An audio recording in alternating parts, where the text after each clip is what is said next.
This year, as spring turned into summer, some of us happened on a fishing bonanza like never before. After it had taken me 4 years before I caught my first fish on a dry fly, the experience of catching more than 20 fish a day on a dry fly, sometimes with a take on every cast, was unbelievable. It all started with a fish out to Diversion Reservoir in May. Bob Rempel caught a 20-inch cutthroat trout on his first cast, the first time out on this lake. We all caught comparatively large fish trolling, but then we happened on a mayfly hatch at one of the little creeks feeding into the basin, and here the trout were feeding eagerly on many hatching mayflies. We fished with little tom-thumbs, and almost every fly landing on the water was taken by a trout. October provided equally exciting experiences during the chum salmon season on the Sooke River. During the first half of the month, the splendid sunny weather continued. The chum were plenty and provided exciting sport with strong runs. Occasionally, even spring and coho were caught. We were visited by seals, which feasted on the chum, and even a black bear mother with 3 cubs strolled by on high noon one sunny day on this river, which is surrounded by busy subdivisions and roads with heavy traffic.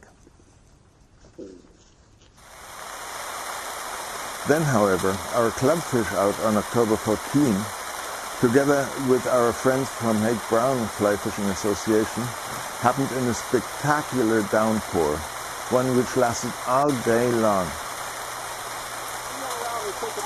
This change of circumstances from a dry spell of many months to a rainy day of truly Westcoast proportions did nonetheless little to dampen either the spirits of some 25 fishers, nor did it impinge on the fishing success.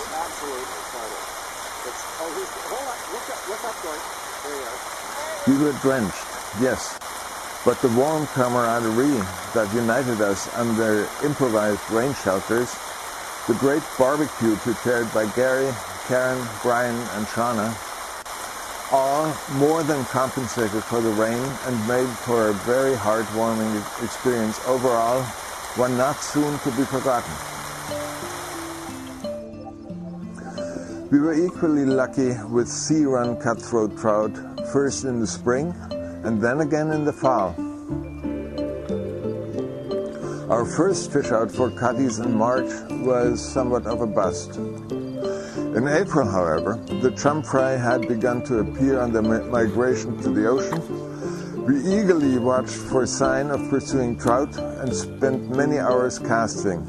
This is the rule with this exciting quarry, the elusive trout, which is our club mascot. Eventually, the swan fry pattern, the chum fry imitation that Ed Bolter had introduced us to, rewarded me with a beautiful sea-run cutthroat trout. The delight of such a catch is directly proportional to the effort, skill, and tenacity it requires to get it. The fish out for cutthroat trout in November started on a dark morning and again in the rain. But during the day the weather improved and we relocated from the Sooke River campground to the Sooke Harbor. Soon 4 anglers were casting away in front of a typical Westcoast backdrop. Eventually, Ed Bolter, our mentor, hooked into his 3rd trout of the day, accompanied by the jubilant reaction of the other fishers. Oh, hell, it's only little 12-inch fish. The year had begun quite differently, with a series of fish outs where every participant got skunked, as the saying goes. But we were blessed with many new members, new to the area, new to fly fishing, new to both. So we had started the year with introductions. Introduction to equipment, to knot tying, to fly tying, and to the fishing holes in the area and around the island. These educational offerings included a fly tying exploratory at Journey Middle School. For the 10th time at this oversubscribed annual event, students were given an opportunity to tie their first woolly bugger. In June, we complemented these educational endeavors with an outdoors exercise on belly boat survival. A variety of watercraft were available and could be tried out. Hints and techniques were shared and experience gained.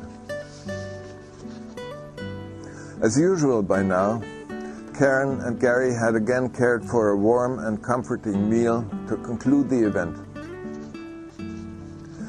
In April, we had also celebrated our 10th anniversary, almost on the exact day that the association was founded in 2002. The evening included a dinner, a richly assorted silent auction with donations from sponsors and members, and a summary of the past 10 years in a video. Gary had carved a commemorative plaque listing all the executives who had served the Westcoast Flyfishers Association over the past 10 years. The last event before the production of the summary was again a highly successful introduction to fly tying for our new members. 9 of them had followed the invitation to get a start in fly tying under the guidance of Gary. In parallel, Jim Humphreys demonstrated steelhead flies for the more ambitious members. Jim always ties his flies almost without looking at them, spicing the demonstration with samples of his inexhaustible supply of tales, experiences, and humor. Jim, you shall have the last word in this video. Water's fast on this side, and there's a big pocket in there. Like last year, I beached 11 steelhead, and I didn't have waders, nothing, just a little roll cast. I had to go down there and bang. So I seen one with a stonefly in its mouth, so I thought, well, I'm going to tie my own version of it, right? So I come up with this one here, and it's that I was fishing with Gordy Marks last year. He's using the Coughlin one. He caught 1, I caught 7.